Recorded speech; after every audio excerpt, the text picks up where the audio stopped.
Morning, David. Morning, Les. How are you? Good, man. Did you sleep well? Fair. There.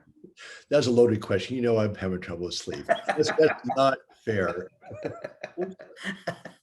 Too early to take a I, stab I, at it. I thought psychologists had compassion for their patients. I think I might have slept through that lecture. So Yeah. So we're going to talk about sleep this entire week. It turns out that sleep probably is one of the major factors in starting the healing process. And this process that we're presenting to you is dynamic healing. So we're acknowledging the input, acknowledging the nervous system, and we're acknowledging the output. And lack of sleep we'll point out, is inflammatory. So it inflames your nervous system. So again, we're talking about reactivity. So we've talked about input with forgiveness and whatever. Exercise helps calm down the nervous system. So does sleep. So sleep is a big deal. And I will say in my burnout days, for years, I didn't sleep more than 4 to 6 hours a night. There's sort of a fallacy that adults don't need as much sleep as kids. That's actually not true. Adults still need 7 to 8 hours of sleep a night. And so it turns out there's a study out of Israel that shows that lack of sleep actually causes chronic low back pain. But what was surprising to me is that people, I thought like everybody else, that chronic pain caused you not to be able to sleep. And they did not find that causation. So there's also another study that shows that there's a higher correlation with being disabled with lack of sleep than there is with actual pain, including sciatica, which again, for me as a surgeon, was stunning. We always think if we can surgically solve a sciatica, things are going to be great. So it turns out that the number one factor is sleep. And final thing I'll say before I turn it over to my discompassionate guru is that as a surgeon, we're doing major spine surgery, including myself historically. It's just the way we're trained. If lack of sleep causes pain, why would I offer you a 10-hour surgery without making sure that you're sleeping first? It's just one of those basic things as far as your whole body calming down and working better is sleep. Dr. Arya, could you give me some guidance? yeah, I had two thoughts. One from my domain and one from your domain is that maybe sometime this week, not to get into it today, but maybe we'll discuss medications. Sometimes people go straight to medications, not prescription, and also over the counter. Right. And that's something definitely I wanted to make sure the audience got a chance to maybe even send messages to us to ask questions. But I wanted to mention this is sometimes the medications given actually stops the REM cycle, and that can be detrimental. And REM really quickly. yeah, so rapid eye movement. It's when a lot of deep healing in the brain and body occur. It's it used to be 5 stages. They now have made it 4 stages. And it's when your eyes, you've seen babies do this and dogs even sometimes when your eyes are moving back and forth. And they found out that through brain science that that's when the body starts to heal. It's the most important part. So deep sleep is important. Another study also had come out, David, and the audience is this, that having 8 hours of sleep is not so much the issue, is having quality over quantity is key. So for example, I can sleep about 5 hours and go into deep sleep. So when I put my head on the pillow, I'm gone, and it's deep sleep. And if I happen to awaken because for whatever reason, maybe my left calf hurts, or all of a sudden I start to feel anxious, whatever the reason. So we will teach the audience this week a couple of techniques and different interventions you can use, and where we can get them back into the deep sleep. But the reality is this, is sleep is so important that I think we were talking off camera and we were talking about a couple of studies. Whether you have chronic pain or not, when you don't get quality sleep, it actually can produce bodily symptoms. Right. And it's all mixed together because if your body's fired up for whatever reason, you can't sleep. Right. But then so sleep is sort of a signal that your body's calming down. Mm-hmm. At the same time, it calms down your body. So it's never just one thing.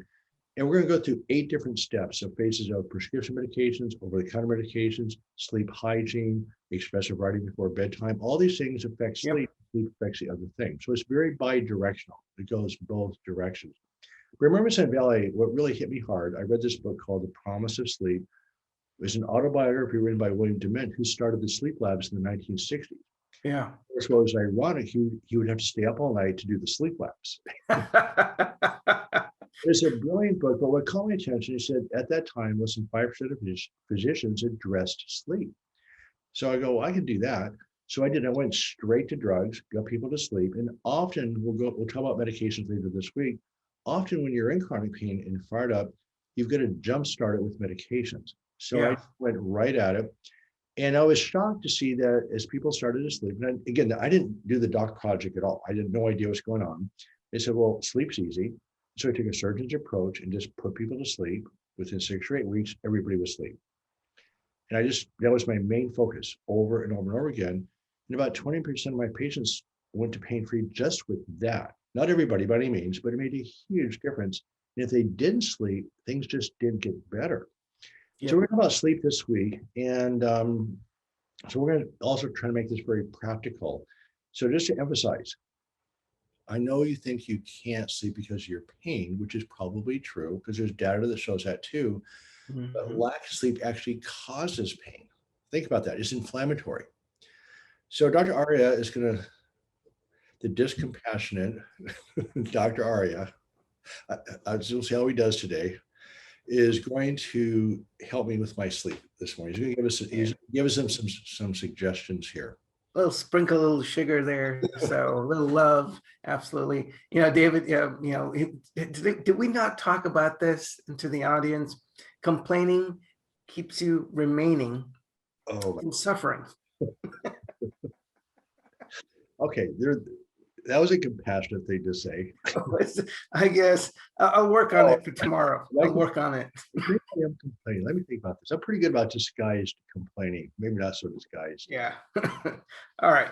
So what do you say? I teach you an audience. This is a technique I learned when I was in residency, and it's a hypnotic technique. It's called a light induction. So it's really simple. So let's just say you have trouble inducting into sleep, or you happen to awaken. Doesn't matter why. If you're not able to get to sleep, or you're awakened and want to go back to sleep, and you've done everything else.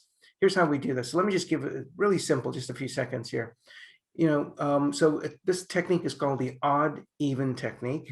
And so when you hear an even number, your eyes are closed. So for example, David, go ahead and close your eyes. So you'll say 100 in your head.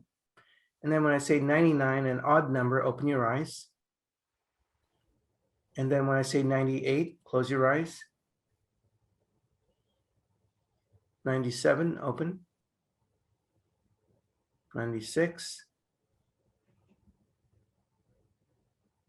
95, open. And you do that all the way through, and somewhere between 100 and 1, you'll drift in and out and you're gone at some point. So it's called the odd even technique. And does it matter which one is odd and which one is even? It doesn't matter. It's basically giving the brain something rhythmical to do, and it's very attention focused. And when something is very focused, we tend to drift into a hypnotic state. So that is why meditation sometimes and breath work can get you into the zone and the flow. So there you are. No, I like that. My problem consistently is early awakening around 4 o'clock in the morning. Of course, you get up at 4 o'clock, right? You should just call me, David. Just call me. Yeah, you can solve your problem by calling Dr. Les Arya at 4 o'clock in the morning and say, Les, I can't sleep. Anyway, he gets up at 4. So I get up. Oh, I'm up at 5. So I'm not that far off. But anyway, in general, there's lots of things we'll be talking about, but really, I do like this idea because when I'm waking up early with racing thoughts, it's hard to slow down. It's hard to slow those thoughts down. So I'm very, very interested, and I'm sure I'll get to practice that tonight. Yeah, you can also do it right before you go to sleep, David, or for anyone else, if during the afternoon, if you have a lot of stuff spinning around, just try this technique. Lying down outside, couch, sitting up, and you'll be quite surprised. But give it a spin. You can let your mind think, but just go through the process and let us know how it went. So Well, thank you. So this is dynamic healing moments. And again, we're choosing to look at the nervous system today with the sleep factor. And it is a big deal. And just getting your sleep under control this week and the next few weeks will be a big deal for you. So we'll be sharing lots of ideas. It's probably the number one thing with me personally, that if I'm not sleeping, I have some hip arthritis that flares right up. And if I sleep, it goes way down. It's not so Mhm. hard. So it's really dramatic how effective this is. So it's dynamic healing, and you can reach Dr. Arya at remedypain.co. And my work is on the docjourney.com. And we will see you tomorrow morning. I'm sure I'll have a great night's sleep tonight. Bye, everyone.